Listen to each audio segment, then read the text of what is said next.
তিন বাহিনীর দাবির মুখে অর্ধেক সেনা সদস্যকে ব্যারাকে ফেরত পাঠাতে বাধ্য হয়েছে সরকার। আওয়ামী লীগের আশঙ্কা 13ই নভেম্বরের পর যে কোনো দিন তাদের সভাপতির বিরুদ্ধে এমন রায় দিতে পারে ট্রাইব্যুনাল।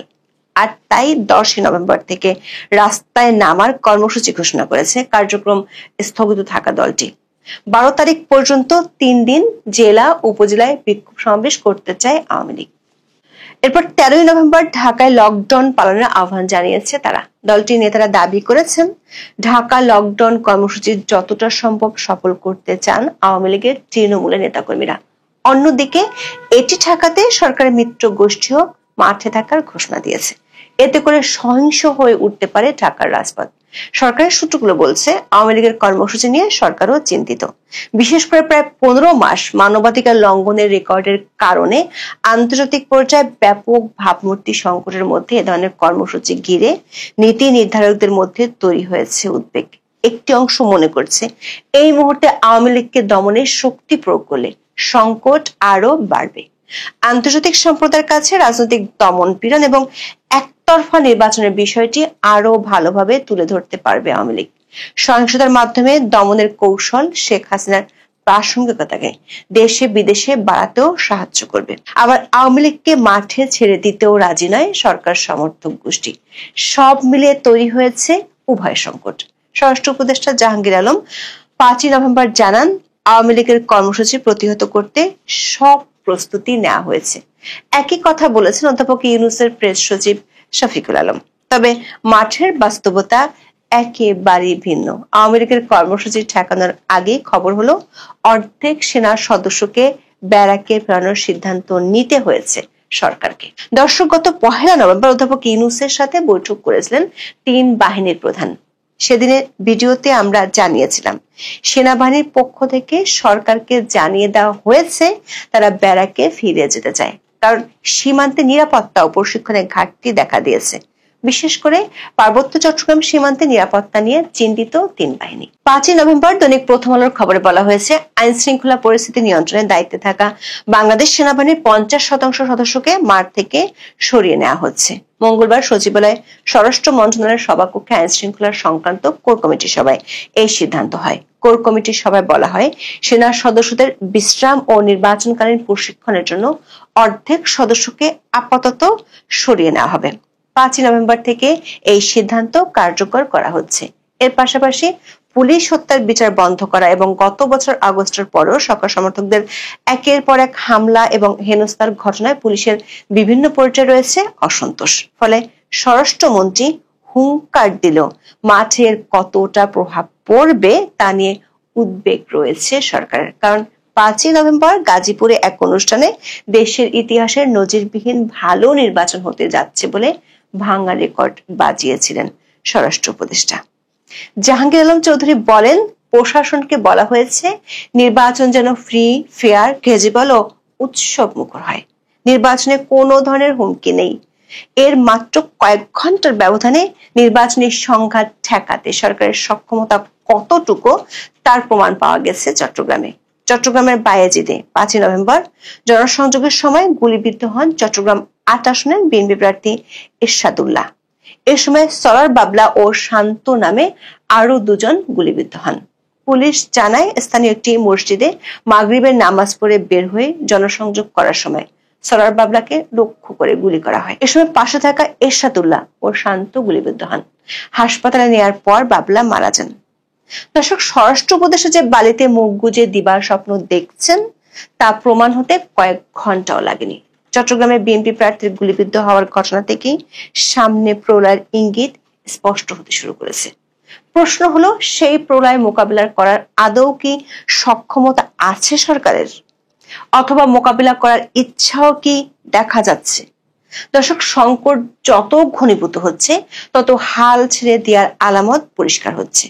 মাঠ পর্যায়ে দায়িত্ব পালন করা সেনা সদস্যদের সংখ্যা অর্ধেকে নামানোর আকস্মিক সিদ্ধান্ত নিতে বাধ্য হয়েছে সরকার। সেনা সদরে 5ই নভেম্বর সংবাদ সম্মেলনে সরকারি নির্দেশনা পাওয়ার বিষয়টি নিশ্চিত করেন মিলিটারি অপারেশন ডিরেক্টরেট পরিচালক ব্রিগেডিয়ার জেনারেল দেওয়ান মোহাম্মদ মঞ্জুর হোসেন। জানান, সার্বিক আইন শৃঙ্খলা পরিস্থিতি বিবেচনা করে এ বিষয়ে পদক্ষেপ নেওয়া হবে। প্রশ্ন হলো, চারদিকে যখন পরিস্থিতি আরো উত্তপ্ত হচ্ছে তখন এমন সিদ্ধান্ত কেন নিল সরকার? কয়েকটি সূত্র থেকে আমরা নিশ্চিত হয়েছি সরকারের হাতে এখন তেমন কোনো অপশনও নেই। ক্ষমতা দীর্ঘায়িত করার লক্ষ্য পূরণ করতে গিয়ে সামরিক বাহিনীকেও নানামুখী সংকটে ফেলা হয়েছে। মাসের পর মাস মাঠে মোতায়েন রেখে দুর্বল করা হচ্ছে যুদ্ধ সক্ষমতা। একের পর এক বাতিল করা হয়েছে গুরুত্বপূর্ণ প্রশিক্ষণ কার্যক্রম। সেই সঙ্গে বিভিন্ন ঘটনায় জড়িয়ে ফেলে বাহিনীর ভাবমূর্তি এবং গ্রহণযোগ্যতার সংকট তৈরি করা হয়েছে। এমন অবস্থায় কেবল সরকার উদ্দেশ্য পূরণ করতে সেনাবাহিনীকে ব্যবহার করতে দিতে চান না বেশিরভাগ কর্মকর্তা। বাহিনীর সদস্যরাও ব্যারাকে ফিরে নিজেদের পেশাদার ভূমিকায় নিয়োজিত হতে চান। ফলে অনেকটা বাধ্য হয়ে মাঠ থেকে অর্ধেক সেনা সদস্যকে প্রত্যাহারের সিদ্ধান্ত নিতে হয়েছে। সেনা সূত্রগুলো বলছে, সাম্প্রতিক সময়ে 15 সেনা কর্মকর্তা গ্রেপ্তারের পর থেকে সরকারের সঙ্গে বেড়েছে দূরত্ব। আবার গোপালগঞ্জের ঘটনার পর থেকে মানবাধিকার লঙ্ঘনের প্রকাশ্য ঘটনার থেকেও দূরে থাকতে চায় বাহিনীর কর্মকর্তারা। দেশে আওয়ামী লীগের কর্মসূচি ঠেকানোর ইস্যুতে সরকার যখন চিন্তিত, তখন আন্তর্জাতিক পর্যায়ে আওয়ামী লীগের সক্রিয়তায় চোখে আরো অন্ধকার দেখছে সরকার। ভারতের 7 সিস্টার্স জয়ের স্বপ্ন দেখা সরকারের মিত্রদের জন্য উদ্বেগ বাড়াচ্ছে দিল্লি। বিবিসি বাংলার এক প্রতিবেদনে ইঙ্গিত দেওয়া হয়, শেখ হাসিনাকে আরো সক্রিয় হতে সহায়তা করা হচ্ছে। প্রতিবেদনে বলা হয়, শেখ হাসিনা শুরু থেকেই মোবাইল ফোন ব্যবহার করছেন। খবরের কাগজ বা টিভি চ্যানেল অবাধে সার্ভ করার সুযোগ আছে। এরই মধ্যে 29 অক্টোবর বিশ্বের 3টি আন্তর্জাতিক মিডিয়া আউটলেটে একযোগে শেখ হাসিনার 3টি আলাদা সাক্ষাৎকার প্রকাশিত হয়। এসব সাক্ষাৎকার ভারত সরকারের সম্মতিতেই হয়েছে বলে পর্যবেক্ষকদের কোনো সন্দেহ নেই। মাস তিনেক আগে শেখ হাসিনার সঙ্গে সশরীরে দেখা করেন আওয়ামী লীগের কয়েকজন নেতা। এছাড়া দিল্লিতে সম্প্রতি মায়ের সঙ্গে দেখা করে গেছেন সজীব ওয়াজেদ জয়। বিশ্লেষকদের ধারণা, শেখ হাসিনার উপর থেকে বিধিনিষেধের অনেকগুলোই ধীরে ধীরে শিথিল করা হচ্ছে। বিষয়টিকে তারা বলছেন আনলকিং। দিল্লির অন্যতম একটি থিঙ্ক ট্যাঙ্কের সিনিয়র ফেলো শ্রুতি পট্টনায়কের ধারণা, আওয়ামী লীগকে বাংলাদেশের রাজনৈতিক ল্যান্ডস্কেপে প্রাসঙ্গিক রাখতে চায় ভারত। আওয়ামী লীগের মতো বড় একটি রাজনৈতিক শক্তির সঙ্গে ভারতের ঐতিহাসিক সুসম্পর্ক রয়েছে। সে কারণে তারা দলটিকে বাইরে রেখে নির্বাচনের পরিকল্পনা পছন্দ করছে না। ঢাকায় ভারতের সাবেক হাই কমিশনার রিভা গাঙ্গুলি দাসও মনে করেন, শেখ হাসিনার বক্তব্যের মাধ্যমে আওয়ামী লীগ নেতাকর্মীদের মনোবল চাঙ্গা করা হচ্ছে। নির্বাচনের আয়োজন এগিয়ে আসায় ভারত শেখ হাসিনার সক্রিয়তার কোনো বাধা দিচ্ছে না। আরেক বিশেষজ্ঞ অধ্যাপক বরদাস ঘোষাল মনে করছেন, শেখ হাসিনার সাক্ষাৎকারগুলোর মধ্য দিয়ে ভারতই আসলে আক্রমণাত্মক অবস্থান নিতে চাইছে। বিবিসি বাংলার প্রতিবেদনে বলা হয়, শেখ হাসিনার আরো কিছু সাক্ষাৎকার আন্তর্জাতিক সংবাদ মাধ্যমে প্রকাশ হবে বলে আভাস পাওয়া গেছে। এমনকি ভিডিও ক্যামেরার সামনে বসেও তাকে সাক্ষাৎকার দিতে দেখা যেতে পারে। শেখ হাসিনার সক্রিয়তা বাড়াতে আন্তর্জাতিক বিভিন্ন সংস্থার সঙ্গেও যোগাযোগ বাড়াচ্ছে আওয়ামী লীগ। 1 নভেম্বর ঢাকায় ইউএনজিপির প্রতিনিধি স্টাফান ডিলারের কাছে চিঠি দেওয়া হয়। এতে জাতিসংঘকে ইউনূস সরকার অধীনে একতরফা নির্বাচনের সহায়তা বন্ধের আহ্বান জানানো হয়েছে। বলা হয়, এ ধরনের সহায়তা আন্তর্জাতিক আইন, জাতিসংঘের মূলনীতি এবং অবাধ, নিরপেক্ষ এবং অংশগ্রহণমূলক নির্বাচন প্রসারের ক্ষেত্রে ইউএনডিপির ম্যান্ডেট লঙ্ঘনের ঝুঁকি তৈরি করবে। দর্শক, এতদিন সেনাবাহিনী ও আওয়ামী লীগ নিয়ে সমস্যার সমাধানের ক্ষেত্রে মিত্র রাজনৈতিক দলগুলোকে পাশে পেত যমুনার নীতি নির্ধারকেরা, কিন্তু সেখানেও বেঁধেছে এবার গন্ডগোল। কারণ জুলাই সনদ নিয়ে সরকারের মিত্র দলগুলোর মধ্যে বেড়েছে বিরোধ। এই সনদ ঘোষণা নিয়ে জামাতের সঙ্গে বিএনপির মুখ দেখাদেখি বন্ধ হওয়ার পথে। জামাতের আলোচনার প্রস্তাবে এখন পর্যন্ত কোনো সাড়া দেয়নি বিএনপি। সরকারের বেঁধে দেওয়া 7 দিনের সময়সীমার 2 দিন পার হয়ে গেলেও বিএনপি সহ বেশিরভাগ দলের হেলদোলে নেই। জামাত অবশ্য সমঝোতা বৈঠকের জন্য 2 সদস্যের কমিটি করেছে। তবে বিএনপির 2 জন শীর্ষ নেতা মনে করেন, জামাতের সঙ্গে আলোচনায় বসে কোনো লাভ নেই, তাই এ ব্যাপারে কোনো আগ্রহ নেই বিএনপির। আর এই মুহূর্তে বিএনপি ব্যস্ত নিজের ঘরের আগুন নেভাতে। প্রার্থী তালিকা ঘোষণার পর দলটি বিদ্রোহ সামাল দিতে হিমশিম খাচ্ছে। বিদ্রোহী প্রার্থীদের সমর্থকদের তোপে এলাকাতে যেতে পারছে না অনেক প্রার্থী। বিভিন্ন জায়গায় ছড়িয়ে পড়ছে ব্যাপক বিক্ষোভ।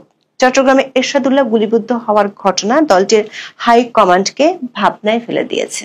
সরকার পর্দার আড়ালে রাজনৈতিক দলগুলোর মধ্যে সমঝোতার জন্য 5 সিনিয়র উপদেষ্টাকে দায়িত্ব দিয়েছিল, কিন্তু এই উপদেষ্টাদের কথায় কর্ণপাতই করছে না 3 রাজনৈতিক দল। প্রশ্ন হলো, চারদিকে এত সব ঘনঘটার মধ্যে কি ভেসে যাবে অধ্যাপক ইউনূসের কথিত ইতিহাস সেরা নির্বাচনের ঘোষণা? ঢাল নেই, তলোয়ার নেই, নিধিরাম সর্দারের মতো ভূমিকাতে কি থাকবে সরকার? যমুনার তীরে গড়ে উঠবে কি শাহজাহানের শ্বেত মর্মর তাজমহল, নাকি সিলেটের পাথর কোয়ারির সাদা পাথরের মতো উধাও হতে চলেছে ইতিহাসরা নির্বাচনের কালকল্প? সেনাবাহিনী কি উঠে যাচ্ছে? এই প্রসঙ্গটা নিয়ে আপনাদের সামনে এই মুহূর্তে কথা বলবো। সেনাবাহিনী উঠে যাচ্ছে, হ্যাঁ, তবে পুরোটা নয়, আংশিক। এবং কোন মুহূর্তে, যে মুহূর্তে আবারও সেনাবাহিনীর ম্যাজিস্ট্রেসি ক্ষমতা দিয়ে আবারও মাঠে থাকার একটা অনুমোদন দেওয়ার সময় এসে এই মাসের মাঝামাঝি সময়, আজকে 5 তারিখ আমরা কথা বলছি, 10-12 তারিখের মধ্যে একটা ম্যাজিস্ট্রেসি পাওয়ার জারি করতে হবে। সেটা জারি হবে কিনা সে ব্যাপারে সন্দেহ আছে। সেনাবাহিনী মাঠে কিঞ্চিত থাকবে, সেটা ম্যাজিস্ট্রেসি পাওয়ার নিয়ে থাকবে কিনা এখনো নিশ্চিত নয়। তবে গতকালকে সচিবালয়ে একটি বৈঠক অনুষ্ঠিত হয়েছে, সেখানে সিদ্ধান্ত হয়েছে যে আইন শৃঙ্খলা পরিস্থিতি নিয়ন্ত্রণে দায়িত্বে থাকা সেনাবাহিনীর অর্ধেক সদস্যকে মাঠ থেকে সরিয়ে নেওয়া হচ্ছে। গতকাল মঙ্গলবার সচিবালয়ে স্বরাষ্ট্র মন্ত্রণালয়ের সভাকক্ষে আইন শৃঙ্খলা সংক্রান্ত কোর কমিটির সভায় এই সিদ্ধান্ত হয়। আপনারা জানেন যে গত প্রায় 14 মাস 7 ধাপে 2 মাস করে বাড়িয়ে ম্যাজিস্ট্রেসি পাওয়ার নিয়ে সেনাবাহিনী মাঠে আছে। মাঠে থেকে কি লাভ? দেশের আইন শৃঙ্খলা পরিস্থিতি চরম বিতর্কিত, স্মরণকালের ভয়াবহ আইন শৃঙ্খলা পরিস্থিতি, কোনো লাভ হচ্ছে না। কোনো লাভ হচ্ছে না তখন সেনাবাহিনী ইতিমধ্যে দেশে বিদেশে চরম বিতর্কিত হয়ে পড়েছে। এমনকি বিতর্কের জায়গাটা এমন জায়গায় পৌঁছেছে যে আন্তর্জাতিক ভাবে যে সেনাবাহিনীর উপস্থিতি, জাতিসংঘ শান্তিরক্ষী মিশন, সেই শান্তিরক্ষী মিশন থেকে পর্যন্ত ফেরত আসছে। ইতিমধ্যে এই 25% সেনাবাহিনীর সদস্যদেরকে ফেরত পাঠানো হচ্ছে নানা কারণে। সেখানে আরো কারণ আছে, যেমন জাতিসংঘের শান্তিরক্ষী মিশনের ফান্ড কমে যাচ্ছে। ফান্ড ক্রাইসিসের কারণে পৃথিবীর অন্যান্য প্রান্তের সেনাবাহিনীর সদস্যদেরকে হয়তো 10%, 5% কমিয়ে দেওয়া হচ্ছে। বাংলাদেশের কমিয়ে দেওয়া হয়েছে ইতিমধ্যেই 25% এবং ভবিষ্যতে আরো কমবে। সেনাবাহিনীর ভাবমূর্তি যদি দেশেই উজ্জ্বল না থাকে, তাহলে সেই সেনাবাহিনী বিদেশে কিভাবে ভাবমূর্তি উজ্জ্বল হবে? আরেকটি জিনিস, সেনাপ্রধান জেনারেল ওয়াকারুজ্জামানও চরম বিতর্কিত ভূমিকায় অবতীর্ণ হয়েছেন ইতিমধ্যেই। তিনি তার পূর্ণ মেয়াদ পূরণ করে যাবেন কিনা, যেতে পারবেন কিনা, সেই প্রশ্ন কিন্তু চারপাশ দিয়ে ঘুরপাক খাচ্ছে। গতকালকের সভায় বলা হয়, বিশ্রাম ও নির্বাচনকালীন প্রশিক্ষণের জন্য অর্ধেক সদস্যকে আপাতত সরিয়ে নেওয়া হবে। বুধবার মানে আজকে থেকেই তা কার্যকর হবে। তাদের বিশ্রাম ও প্রশিক্ষণের পর আবার মাঠে পাঠিয়ে বাকিদের সরিয়ে নেওয়া হবে। সভায় উপস্থিত এক শীর্ষ কর্মকর্তা জানান, সদস্যদের বিশ্রাম ও নির্বাচনকালীন প্রশিক্ষণের জন্যই এমন সিদ্ধান্ত নেওয়া হয়েছে।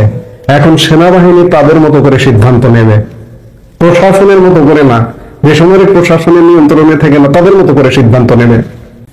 যাই হোক, সেনাবাহিনী উঠে যাচ্ছে, সোজা কথা। এই মুহূর্তে সেনাবাহিনীর সদস্য 30,000 করে মাঠে ছিল। রোস্টার ডিউটি 31,000 উঠতো, 31,000 নামতো, এটি 10-12 হাজারে নেমে আসবে। কখন সেনাবাহিনী মাঠ থেকে উঠছে? সেনাবাহিনী কেন মাঠে নেমেছিল নিশ্চয়ই আপনারা জানেন, যে পুলিশ নিষ্ক্রিয়। পুলিশ কি এখনো সক্রিয় হয়েছে? আইন শৃঙ্খলা পরিস্থিতির চরম অবনতি। আইন শৃঙ্খলা পরিস্থিতির কি উন্নতি হয়েছে? পুলিশও সক্রিয় হয়নি, আইন শৃঙ্খলা পরিস্থিতিরও উন্নতি হয়নি।